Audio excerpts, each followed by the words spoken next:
Okay, so this older guy, probably in his 40s or whatever, he comes up to me and he's like, hey, there's a dead bird over there, just want to let you know.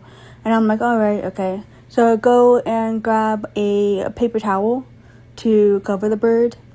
And these kids are very, very little, so the kid's not going to understand what's wrong with it or anything. I'm laughing already just thinking about what happened. Okay, so there's this kid and the dad. We both walk back to where the dead bird is, and he points it out to me. And I'm like, okay.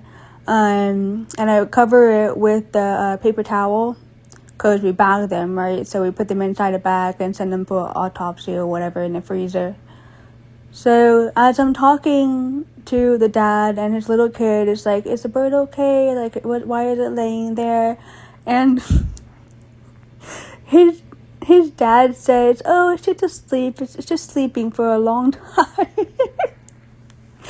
And I'm just like, yeah, he's just resting. I'm gonna make sure he's okay. We're gonna bring him back for the have the veterinarian checking on him. And I put the paper towel over him so the other kids don't see anything. And then, doom! This bird goes flying out on the speed of light. And I scream, and the dad's like, oh wow, you brought it back to life.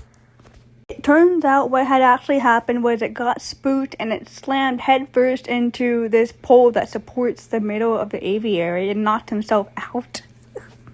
It took every ounce of willpower in my soul to not laugh when the dad said that. I was just like, putting paper towel over it, cause I was like trying to make my laughing face look like it was sad. I remember a good one right now. Okay, so you're not really supposed to, but like I didn't give a shit. The customers, or I guess the visitors, they would come through the exhibit, and sometimes they would be a little bit buzzed or drunk or whatever. And we have, so on the back part of the exhibit is this, like, it used to be a water fountain, but there were too many problems with maintaining it, so it just turned into, like, it was being used as, like, a rock wall. And the birds don't necessarily want to hang out with the people. I mean, obviously, like, this grandma over here, I'm talking, like, old. She was probably at least in her 70s, 80s maybe. You know, like, short, curly, white hair, the whole situation, alright?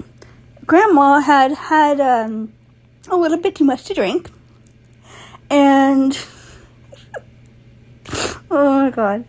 You're not supposed to stand on anything in the exhibit. And just, it's a safety thing, right? And a lot of the birds, when I don't want to deal with any of the people, they will, like, stand on top of this rock wall because it's very tall. I mean, it's probably, like, I don't know, 10 feet tall or something like that. But people can't really reach the top of it where the birds are.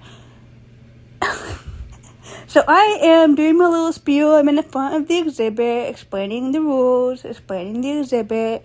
Just a typical situation going on. People come in groups.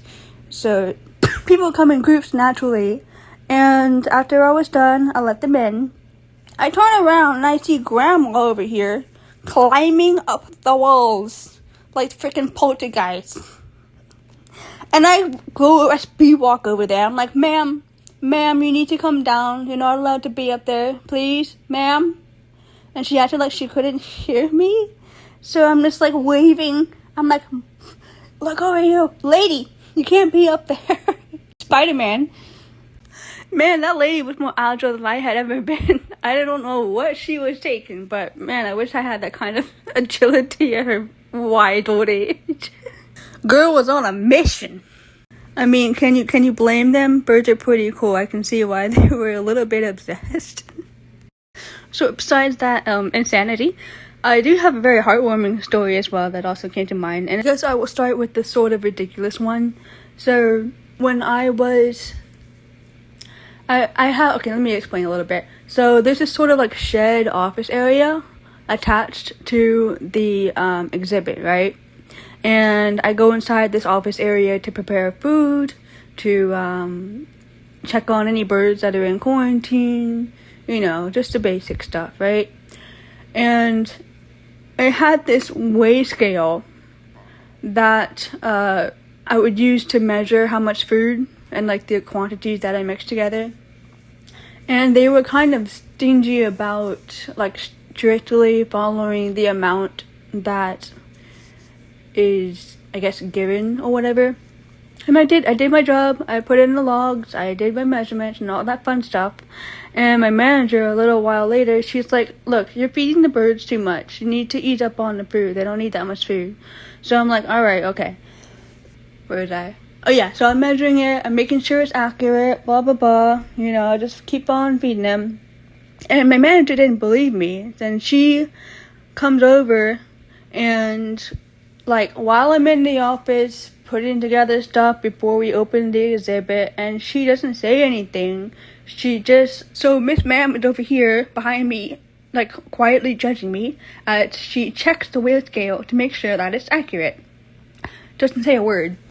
And I'm like, everything okay? She doesn't say anything.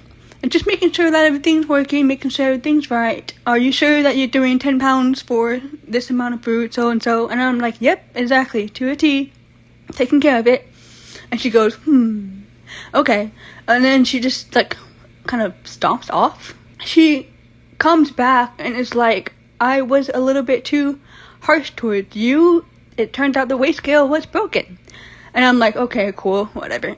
What happened was that when you give the birds too much food, they start having babies, extra babies. Next spring had like 20 baby birds all over the aviary. It was adorable, but I was like, my mistakes have caused a summertime bloom of extra birds.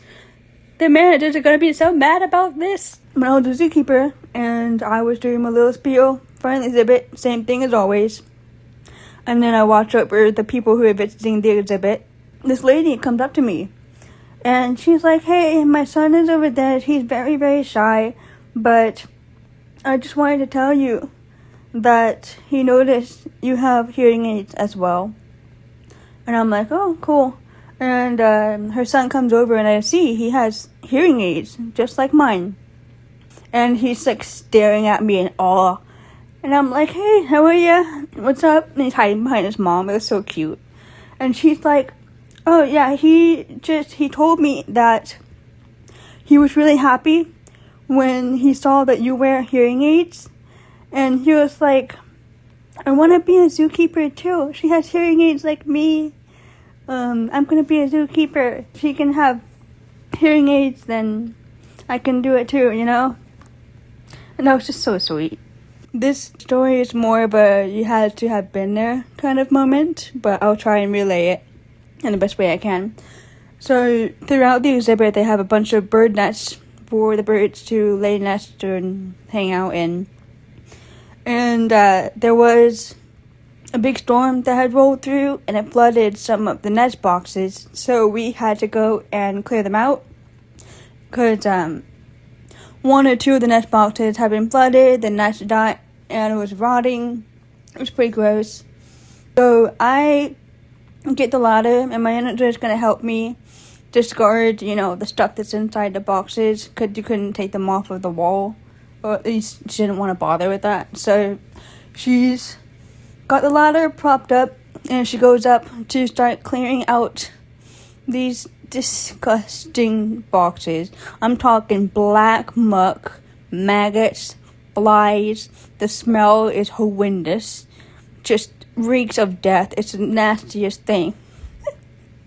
And my manager calls up the ladder, and I have to stand there and hold it so that, it's just OSHA, whatever. She cannot, she grabs a bag. She grabs a bag to clear out the nest box, and she just keeps retching, going like, what? For like a solid 10 minutes straight. I could not keep my shit together. I was slapping so hard every single time she did that. I was on the ground on my knees, doubled over. I couldn't breathe. I was making no sound from how hard I was laughing at this. She's like, just together. You need to help me out. She got so mad and furious, and it made it even funnier. I was just dying.